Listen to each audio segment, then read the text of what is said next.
On Tuesday afternoon, I was contacted by Krista Miller, who is our chief clerk of elections, regarding potentially fraudulent voter registration applications that had recently been received by her office. At that time, she informed me that the elections office received approximately 2,500 applications at or near the deadline for registering to vote.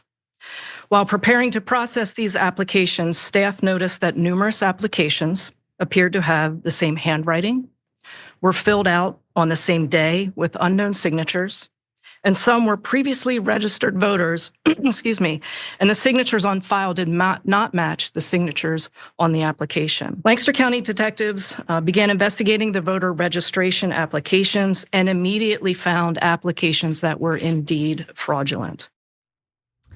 There are many things broken here in the United States, but I'm happy to report that when it comes to election integrity, it appears that things are going smoothly because who you just heard from is Lancaster County District Attorney Heather Adams, who revealed last week on Friday that a huge number of potentially fraudulent voter registration applications are under investigation. The fact that election workers were able to determine that there was an issue with these voter registrations shows you how this system actually is working to ensure that there is prevention of voter fraud. So with that in mind, let me give you the details as we know them at this moment. So Adams explained that the applications were filed, or filled, I should say, as part of a large-scale paid canvassing operation dating back to last summer in June. So some states have actually made it illegal to pay canvassers by the amount of registrations they obtain. However, Pennsylvania is not one of those states. They have not outlawed such practice. Now, the forms were all dropped off right around the voter registration deadline, which was October 21st. The Lancaster DA, Heather Adams, says that the registrations were from canvassing operations at various shopping centers, parking lots, parks, and other areas. And the investigation that's currently underway involves around 2,500 registration applications. Now, Adams said that while some of the applications did in fact have accurate personal information, the individuals listed on the applications actually didn't request to register to vote. They didn't request the form to register to vote. So those are clearly fraudulent. And Adams says that about 60% of the registration applications they're investigating right now have turned out to be fraudulent. So there are other shenanigans going on in other parts of the country, which I'll get to in just a moment. But Cenk, this actually gave me a lot more faith in how things are vetted through this election process, because what the workers were able to notice is, okay, this is a high volume of registration applications that we got that seem to have the exact same handwriting.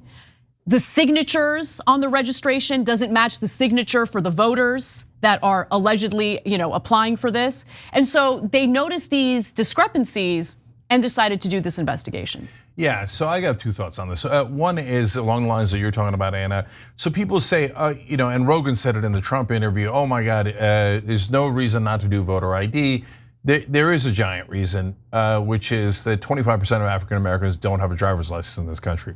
They live in big cities, socioeconomic conditions, et cetera. They don't have a car. So that really prevents a lot of people from voting. But then people think, oh, so there's no check. Anybody who wants to pretend to be a citizen just can hand in a ballot and that's good to go. Or they can hand in 10 ballots, 100 ballots. No, there's a lot of checks. And you're seeing it in this story. So there's a reason why they ask you to put your signature on. There's a reason why they have all the rules and regulations that they do. And so if you don't, and sometimes you get frustrated because you won't follow one of those tiny little regulations and they'll go, sorry, but we can't count it today. We'll put it in provisional and see if we can verify and then count it later. You guys all know provisional ballots, right? The reason why they exist is somebody screwed up a small part of the process. Why? There's checks on all parts of the process. Yeah. So like Republicans will sometimes say things and get tons of people, like giant cross section of the country, to believe it when it's not even remotely true. So I'll give you a phrase here that'll trigger a lot of people, like open borders. What a lot of people think open borders means is that it's not even illegal under Joe Biden or Democrats to cross the border. That's not true at all. So it means if you say, no, we get it. It means that they're doing lax enforcement. Or there's and loopholes in the system that they're taking. Right, or catch and release, et cetera. But you'd be shocked at how many Americans think open borders means that whenever a Democrat's in charge, that anybody just can come into the country and it's not illegal. No, that's not true at all. It's always illegal to come into the country. You cannot just cross the border anytime you want. So that's why that phrase is enormously misleading. And the idea that, hey, if you don't have a driver's license, they think that it means there's no checks at all for who's voting, and that's not remotely true. You know, you mentioned the voter ID. I wanted to just tweak something that I hear a lot of people on the left say, and I think they mean well, but I also think they don't understand how patronizing and sometimes even racist they're coming across. So, Cenk, you mentioned the lower rate of African Americans who have driver's licenses, and it's because of living in a big city where they might actually rely on public transportation as opposed to getting a car. Owning a car, paying for insurance and gas is very expensive. So you mentioned socioeconomic status. If you're on the left and you're making points like, oh, they might not have the same education level and they don't know how to apply for a driver's license. No, that's not what's happening. Please don't repeat that stuff. It's disgusting. Yeah, go ahead. Right. And by the way, there's tons of people who don't have driver's license who aren't black. There's white people, Asians, etc. Elderly people who are no longer driving. 100%. There's tons of people who don't have driver's license. It just disproportionately affects African Americans. And that is why the Republicans insist on voter ID, because they know African Americans disproportionately vote Democrat. By the way, if there's ever a world, and this existed before, it can exist again, where more black people vote for Republicans, you will see that Republicans will instantly switch and go, oh, we don't need voter ID, that's ridiculous. Do you know how much it discriminates against African Americans? Right, so that's politics. So one more thing about this story that's important, and there's a whole nother terrible thing that's happening in regards to this, is that I'll be shocked if it's not Republicans. So now you're going to think, right now we don't know. So we don't know. Clear. Yeah, to be clear, we don't know perfectly. But there's a reason why I'm saying that. It's not because I'm biased. I'm a Democrat. Oh, well, I hate Republicans. I bet they're always evil. No, it's because a lot of times in all the stories that we have covered, not all, but almost all the stories we've covered, it's a Republican going, well, they're cheating anyway, so I decided I was going to cheat, etc. So you guys don't, if you're a Republican, you don't know how Democrats think. I do, I'm bilingual, right? I speak Democrat and Republican. And so Democrats are scared to death of breaking rules. I know you don't believe that as a Republican, but I know them, they are. Like they're rule followers. And so that used to be the Republicans, now it's the Democrats. The idea that some organized Democrat might risk his job or risk getting arrested to do something like this, I would be shocked. And the spectacular instance, like when we had to redo the congressional election in the last cycle, that was a Republican doing fraud. Almost every recent example has been a Republican doing fraud. I don't know, Anna, am I missing anything? Yeah, you are. Okay. This was a large-scale canvassing operation, and based on the way this has been reported, there's a very high likelihood that this was motivated by getting paid based on the number of registrations you accumulate. Oh yeah, that could be bipartisan. Right, Yeah. so it could be fraud that's carried out specifically out of financial interest as opposed to partisan interest. That's why we don't know yet. Yeah. Most of the cases, in fact, literally all the cases I remember are breaking were Republicans, but I might not be remembering some cases, and if it's just a financial incentive, it could easily be either party. So I want to move on to another election registration related story, and this one involves Elon Musk. So the Philadelphia District Attorney Larry Krasner apparently does remember how to prosecute people or go after them to enforce laws because he just sued Elon Musk for his $1 million voter registration lottery.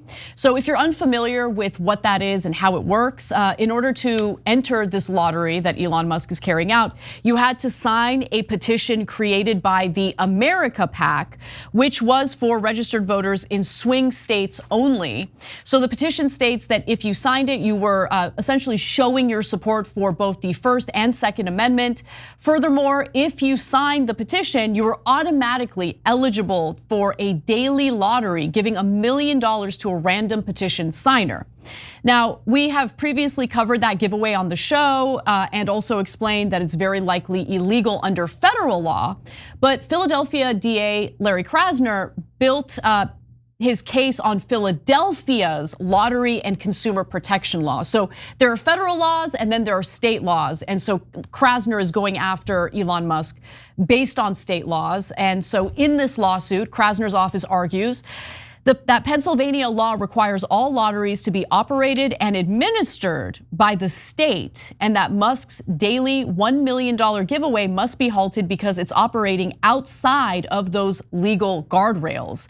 He says, though Musk says that a winner's selection is random, that appears false because multiple winners have been selected or who have been selected are individuals who have shown up at Trump rallies in Pennsylvania, the lawsuit says, arguing that the lottery rules are deceptive. So I don't know where that's gonna go. Krasner obviously believes that he has a case here, and so he's pursuing this lawsuit. We'll see if it amounts to anything. Yeah, just to clarify the last part of the story, North Carolina's 9th district is where they had the redo of the election because the Republican side did voter fraud. In the case of Elon Musk, so look, this is illegal on 2 different counts, and last time we didn't talk much about the lottery part of it, but I'm very familiar with that because we do some giveaways here. We'll probably do one on election day for whoever comes close to electoral college guests, et cetera. There's very strict rules around that, and we're very vigilant about it because we don't have 200 some odd billion dollars and we don't want to be in legal trouble. But since Elon Musk has infinite money, he doesn't really care about the legal trouble. He's like, oh, okay, so I'll pay more for lawyers. I'll pay more to settle it. But bottom line is, all of these tens of millions of dollars that I'm spending, even if it's hundreds of millions of dollars, I just get one subsidy from Trump, and that's gonna be billions. So it doesn't really matter. All of this is super worthwhile for Elon Musk. And as a businessman, I understand to him it's a rational risk. He stands to gain an enormous amount of money if Donald Trump wins. So giving away this kind of money, including fighting these legal fights, is still worth it for him.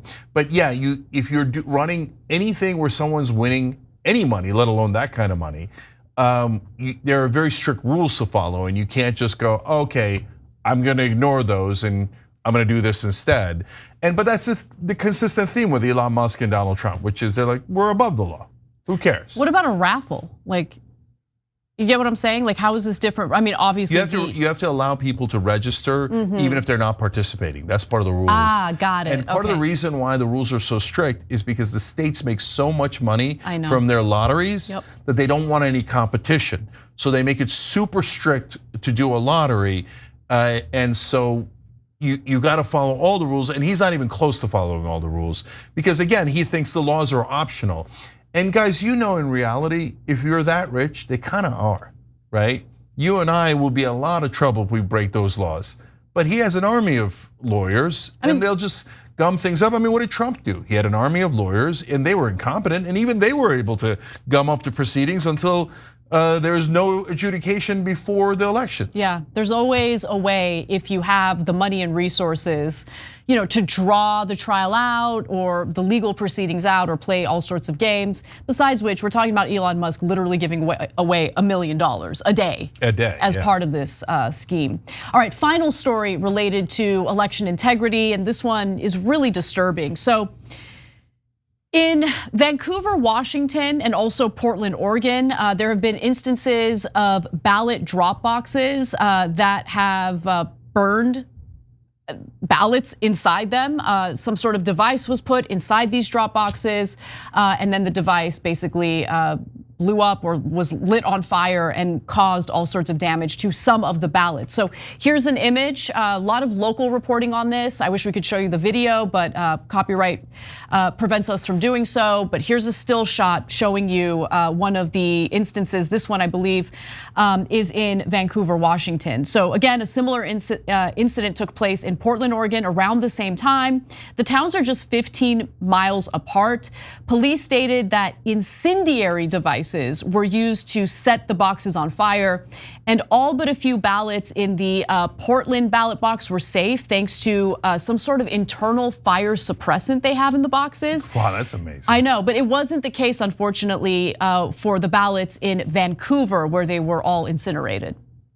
So that really sucks. And I'm a little afraid about talking about this story for fear of encouraging copycats. Drop off your ballot at the post office. I know that it's a little bit of an inconvenience, but please do that. I personally would not drop it off at a drop-off box. But see, instantly, we're discouraging people from voting. I'm just keeping it real. No, I got you. You have to keep it real, but that allows the terrorists to win. And this is an act of terrorism in a sense, right? And so imagine, and please think about it if the shoe is on the other foot, okay? So imagine if you're a Republican, imagine that some Democratic bozos went to deeply Republican areas and just lit the ballots on fire, but we don't know which ballots. Well, that sucks, that's awful. Then the Republicans are gonna get less votes. It's unbelievably unfair, right? And Democrats likewise. If some Republican bozo comes and lights your ballots on fire, you're gonna be livid, right? And then you're worried about where do I drop off my ballot, and then that provides another disincentive to voting, et cetera. So this is really, when they catch this guy, whether he's Republican or Democrat, they should throw the book at him. 100%, I agree. I totally agree. Thanks for watching The Young Turks, really appreciate it. Another way to show support is through YouTube memberships. You'll get to interact with us more. There's live chat emojis, badges. You've got emojis of me, Anna, John, JR. So those are super fun. But you also get playback of our exclusive member-only shows and specials right after they air. So all of that, all you gotta do is click that join button right underneath the video. Thank you.